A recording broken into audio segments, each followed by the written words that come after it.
Hello everyone, I hope you're having a wonderful Tuesday. I thought I would drop in today with just a few of my thoughts on how to turn your audience into customers, because I have been getting that question from people a bit lately, and there's really three things that I think are the three critical aspects to being able to do that. And really these three things are why so many people struggle to get their audience turning into customers. So I thought I'd share those with you today. Now, before I get started into what these three things are that are important for you to know if you want to turn your audience into real customers, this Friday the 13th, I like to think of it as a Good Friday and not a Black Friday. But anyway, lucky number 13. I'm going to be hosting a live free training called Business Makeover Live. And part of what I'm talking about today will actually be going into a much deeper detail. So if you're interested after you've listened to my 3 tips, then please register and save your seat for Business Makeover Live. It does start on Friday.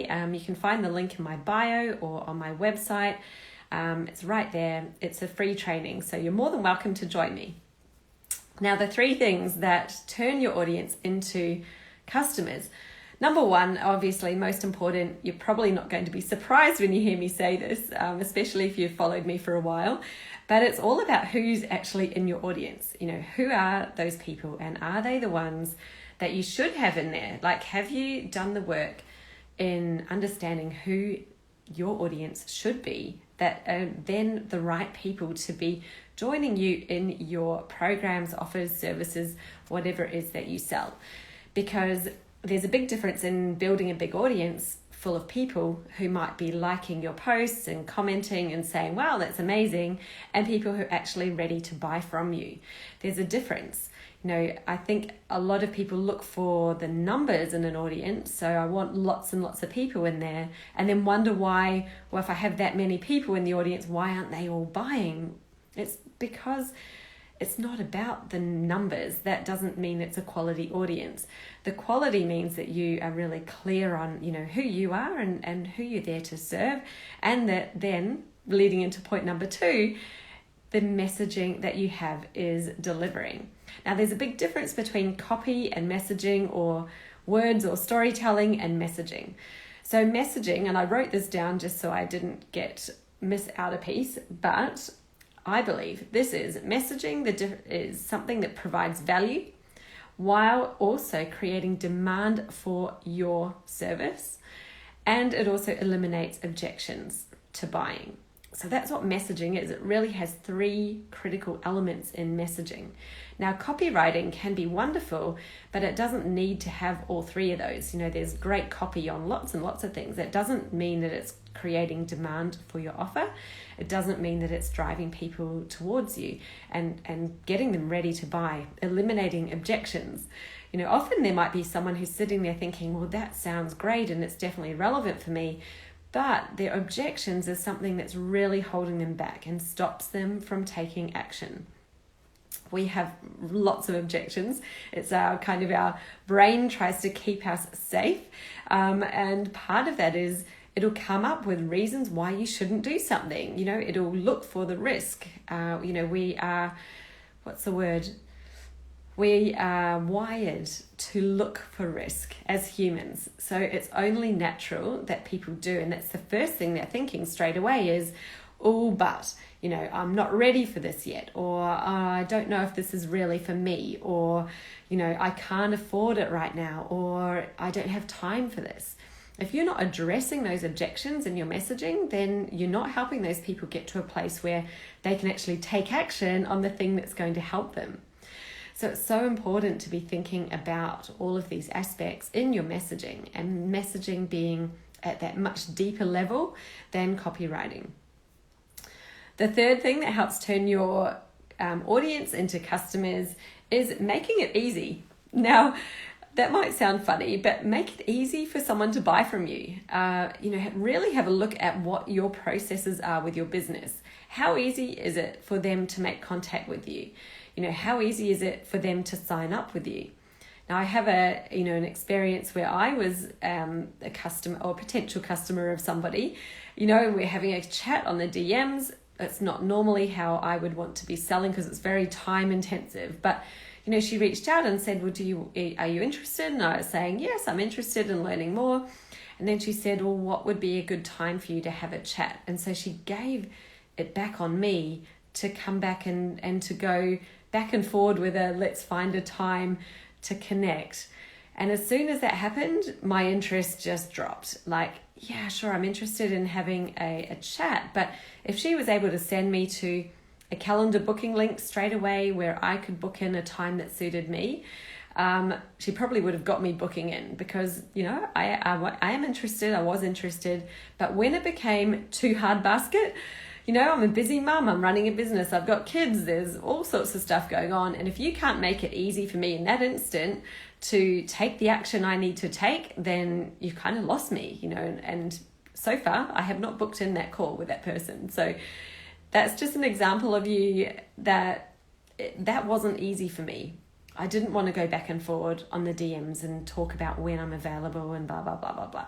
Like, that's just not efficient. It's not a good use of my time. I really value my time.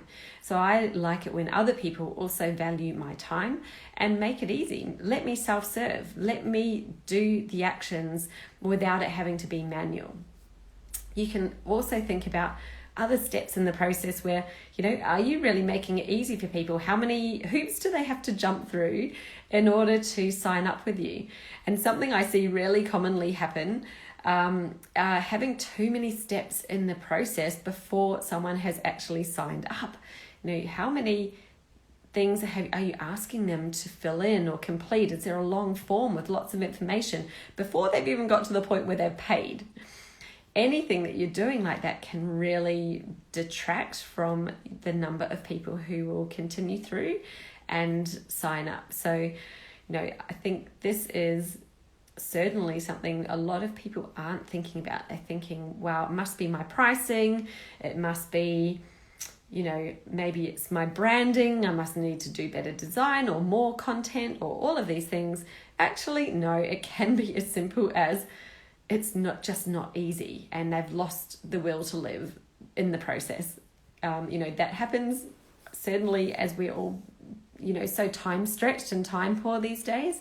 There's so many things going on. If you're not making it easy for somebody, then, they're likely to actually, unless they're really super, super keen and want to go through all of the hurdles, they won't bother. So that's my tip number 3 out of the 3 of how to turn your audience into customers in a really easy, simple way.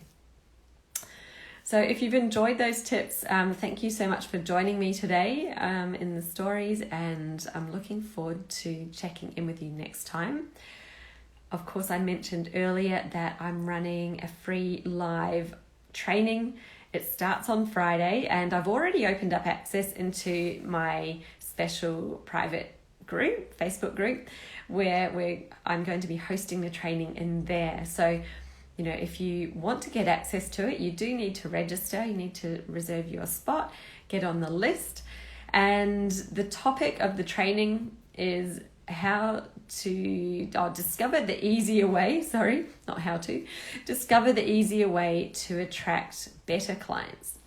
Now, we're talking better, that means attract clients, great clients, especially if you're not attracting great clients, better clients if you're not attracting good enough quality clients. And that means more profitable, and also to have a business that lets you work and earn what you need to earn and more without sacrificing your family time, your free time, or your sanity, because your business is set up to work for you instead of you working hard in it. So that's what this training is going to be all about. If that sounds interesting, drop over to put your name down for Business Makeover Live. The link is in my bio, or you can go to my website, jessicaosborne.com, and you'll find it on my homepage, actually, Business Makeover Live. The free training starts this Friday. Come along, join in the fun. We're going to have lots of fun and get into this all together. There'll be plenty of opportunity for some on-the-spot coaching, questions. You know, I'm not going to just be talking at you. That's not my style. So love to have you there. Come and join us, and I'll talk to you guys soon. Bye.